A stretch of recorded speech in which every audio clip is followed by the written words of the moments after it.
Good morning friends. इस video में हम बात करने वाले हैं कि are the results of gynaecomastic surgery permanent. Friends, हम बहुत सारे पेशेंट्स हमसे पास क्वेरी करते हैं या हमसे सर्जरी करवाने आते हैं और उन सबका यूजुअली एक क्वेश्चन ही रहता है कि गायनेकोमेस्टिक सर्जरी के रिजल्ट्स क्या परमानेंट हैं, क्या हम सर्जरी करवा लेंगे तो रिजल्ट हमेशा के लिए रहेंगे।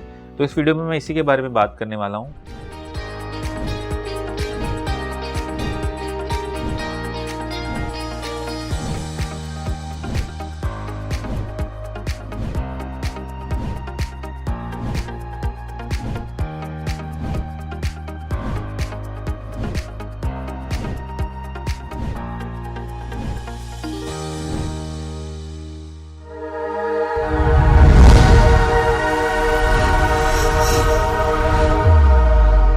मेरा नाम डॉक्टर रितेश आनंद है। मैं एक प्लास्टिक और कॉस्मेटिक सर्जन हूँ और दिल्ली और एनसीआर रीजन के अंदर प्रैक्टिस करता हूँ। फ्रेंड्स, जब भी हम गायनेकोमेस्टिक सर्जरी के बारे में बात करते हैं तो गायनेकोमेस्टिक सर्जरी का मतलब होता है कि development of a female like breast in A male patient. कि किसी भी मेल पेशेंट में अगर उसकी ब्रेस्ट फीमेल लाइक डेवलप होती है तो उस कंडीशन को गायनेकोमेस्टिक कहते हैं।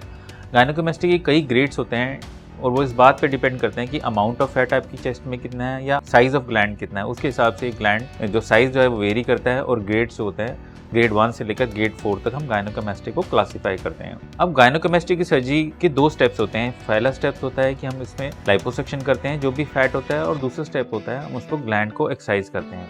तो गायनेकोमेस्टिक की सर्जरी के रिजल्ट्स परमानेंट रहेंगे या नहीं परमानेंट रहेंगे, ये इस बात पे भी डिपेंड करता है कि गायनेकोमेस्टिक सर्जरी को करने वाला कौन है। अगर गायनेकोमेस्टिक सर्जरी कोई एक्सपीरियंस प्लास्टिक और कॉस्मेटिक सर्जन करते हैं जो कि काफी सालों से सर्जरी को परफॉर्म करते आ रहे हैं, तो आपके रिजल्ट यूजुअली परमानेंट रहेंगे। और इस परमानेंट रहने के भी दो कंपोनेंट हैं इसमें। गायनेकोमेस्टिक में क्योंकि फैट का इन्वॉल्वमेंट भी है और गायनेकोमेस्टिक में ग्लैंड का इन्वॉल्वमेंट भी है।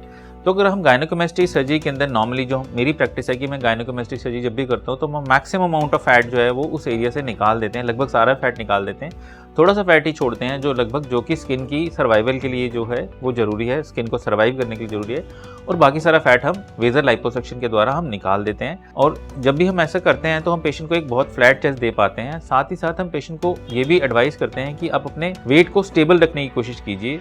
इसका मतलब ये है कि अगर आप गायनेकोमेस्टिक सर्जरी के बाद बहुत ह्यूजली वेट गेन कर लेते हैं, मतलब अगर 10, 15, 20 किलो वेट गेन कर लेते हैं, तो आपको पूरी बॉडी में ही फैट अकोमुलेशन होने का चांस है। मतलब आपकी पूरी बॉडी में ही फैट की मात्रा है, फैट का प्रोपोर्शन बढ़ेगा और लास्ट में आके वो चेस्ट के एरिया के अंदर भी दिखाई दे सकता है। तो उन केसेस में आप ये बोल सकते हैं कि रिजल्ट जो है आपका एक्जैक्टली वैसा नहीं रहेगा। रिजल्ट तो अभी परमानेंट है बट रिजल्ट थोड़ा सा कॉम्प्रोमाइज होगा। तो हम हमेशा पेशेंट को ये एडवाइस करते हैं कि सर्जरी के बाद, गायनेकोमेस्टिक सर्जरी के बाद आप अपने वेट को स्टेबल रखिए और उसको बढ़ने ना दीजिए। अगर आप 1-2 केजीज वेट गेन करते हैं तो भी इतना प्रॉब्लम नहीं होगा, बट वो ह्यूजली अमाउंट नहीं होना चाहिए। जो भी आप गायनेकोमेस्टिक सर्जरी के बाद वेट गेन करने वाले हैं उसको स्टेबल रखिए, क्योंकि अगर जब भी हम वेट गेन करते हैं तो हमारे साथ साथ वेट गेन के साथ फैट के साथ साथ आपकी स्किन भी धीरे धीरे करके ग्रो करती है। और अगर आप फिर से फैट लूज करते हैं तो वो स्किन में लैक्सिटी हो सकती है। तो आइडियल सिनेरियो में आपको अपने वेट को स्टेबल रखना चाहिए गायनेकोमेस्टिक सर्जरी में, तो आपका गायनेकोमेस्टिक सर्जरी के रिजल्ट परमानेंट रहेंगे। सेकंड कंपोनेंट जो है गायनेकोमेस्टिक के अंदर आता है ग्लैंड का, कि आपका ग्लैंड अगर हम नॉर्मली जब भी गायनेकोमेस्टिक सर्जरी करते हैं तो मेजॉरिटी सारे प्लास्टिक सर्जन जब भी गायनेकोमेस्टिक करते हैं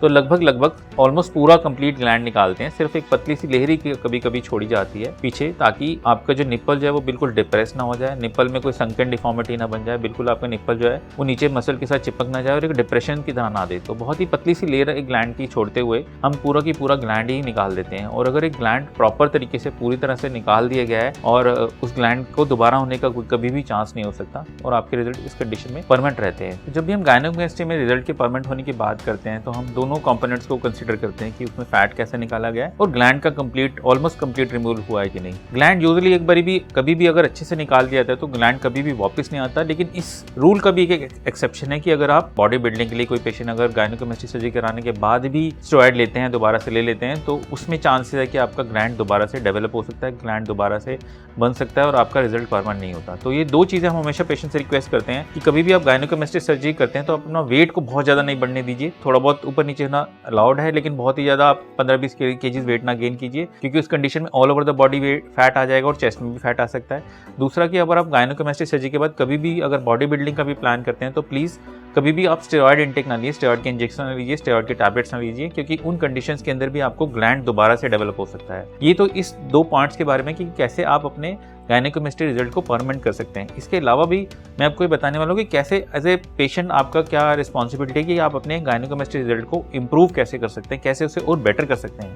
तो उसको बेटर करने के लिए सबसे इंपॉर्टेंट है कि आप कोई भी एक एक्सपीरियंस प्लास्टिक सर्जन से ही अपना गायनेकोमेस्ट्री कराइए, जो कि काफ़ी सालों से इस गायनेकोमेस्ट्री सर्जरी को परफॉर्म करते आ रहे हैं। अगर आप पॉसिबल है तो आपके एरिया के अंदर आपको लगता है कि आपको दूसरी सिटी में जाके कराना है तो आप आराम से जाके करा सकते हैं। ये बहुत ही सिंपल सर्जरी है, 1 दिन का यूजुअली स्टे होता है, आप करवा के आराम से वापस आ सकते हैं। इसके साथ ही वेजर टेक्नोलॉजी का भी इसमें इस्तेमाल किया जाना चाहिए, ताकि आप फैट को जेंटली पूरे फैट को मेल्ट करके बाहर निकाल सकें और आपकी स्किन की कॉन्ट्रैक्शन आए, ताकि आपको कोई ब्लीडिंग ना हो, कोई ब्रूजिंग ना हो और आपके रिजल्ट्स थोड़े इंप्रूव होके आए इसमें। साथ ही साथ इसमें सर्जरी के बाद आपको रिलीजियसली प्रेशर गारमेंट का भी यूज़ करना चाहिए। आपको सर्जरी एक ऐसी जगह पे करानी चाहिए जो कि जहाँ का इंफ्रास्ट्रक्चर सेफ है, जहाँ सारी फैसिलिटीज़ अवेलेबल हैं। साथ ही साथ आपको इस सर्जरी के बाद इमीडिएटली नेक्स्ट डे हम लिम्फेटिक मसाजेस पेशेंट को एडवाइस करते हैं, आपको उसको फॉलो करना चाहिए, ताकि पोस्ट ऑपरेटिव पीरियड में आपका जो गायनेकोमेस्टिक रिजल्ट है, रिकवरी स्मूथ हो, रिजल्ट बेटर आए, कोई हार्डनेस वगैरह ना डेवलप हो, कोई स्टिफनेस ना हो, कोई सिरोमा ना हो, कोई हेमेटोमा ना बने वहाँ पर। और लास्ट में आपको जब भी 1 मंथ के बाद हम जैसे जैसे आपको बताते हैं, आपको चेस्ट मसाजेस को भी फॉलो किया जाना चाहिए। तो अगर आप ये सारी चीज़ों को फॉलो करते हैं, मतलब अपने वेट को बढ़ने नहीं देते हैं, आप स्टेरॉयड इंटेक नहीं लेते हैं, एक एक्सपीरियंस प्लास्टिक सर्जन की चॉइस करते हैं, वेजर टेक्नोलॉजी को चूज़ करते हैं सर्जरी कराने के लिए, आप एक सेफ फैसिलिटी को यूज़ करते हैं, अच्छा सेंटर चूज़ करते हैं अपने लिए, आप प्रेशर गवर्नमेंट को रिलीजियसली फॉलो करते हैं पहनना लगभग 1 से 1.5 महीने तक, आप लिम्फेटिक मसाजेस अच्छे से करते हैं और अपने चेस्ट मसाजेस को रिलीजियसली फॉलो करते हैं लगभग 1 से 1.5 महीने के लिए, तो इसका कोई रीज़न ही नहीं है कि आपके रिजल्ट अच्छे ना आए। आपके रिजल्ट ना ही सिर्फ अच्छे आएंगे, आपके रिजल्ट भी हमेशा के लिए परमानेंट रहेंगे और विद टाइम वो रिजल्ट और बेटर होते जाएंगे। तो फ्रेंड्स, ये था इस वीडियो के बारे में, जिसमें मैंने बताया कि गायनेकोमेस्ट्री रिजल्ट कैसे परमानेंट होते हैं, हम उसको कैसे परमानेंट कर सकते हैं। अगर आपको ये वीडियो पसंद आया तो आप इस वीडियो को लाइक कर सकते हैं, आप हमारे YouTube चैनल को सब्सक्राइब कर सकते हैं। हमारे YouTube चैनल पे गायनेकोमेस्ट्री और कॉस्मेटिक सर्जरी से रिलेटेड काफ़ी सारी वीडियोज़ दी गई हैं, आप उन्हें देख सकते हैं। उसके बाद भी अगर आपको लगता है, कोई डाउट लगता है या आप कुछ कंसल्टेशन करना चाहते हैं या गायनेकोमेस्ट्री सर्जरी करवाना चाहते हैं, तो आप नीचे दिए गए नंबर पर हमें अपनी डिटेल्स भेज सकते हैं, अपना क्वेश्चन भेज सकते हैं। हमारी टीम आपसे कनेक्ट कर लेगी और आपके लिए एक अपॉइंटमेंट फिक्स कर देगी। हमेशा जब भी आप गायनेकोमेस्ट्री सर्जरी कराते हैं, ये हमेशा बेटर होता है कि आप एक फेस टू फेस कंसल्टेशन करें, बजाय कि आप डायरेक्टली सिर्फ फ़ोन पे कम्युनिकेट करें। उससे हम भी पेशेंट को एग्जामिन कर पाते हैं और आप भी अपनी सर्जरी के बारे में डिटेल में समझ सकते हैं कि हम कैसे करने वाले हैं।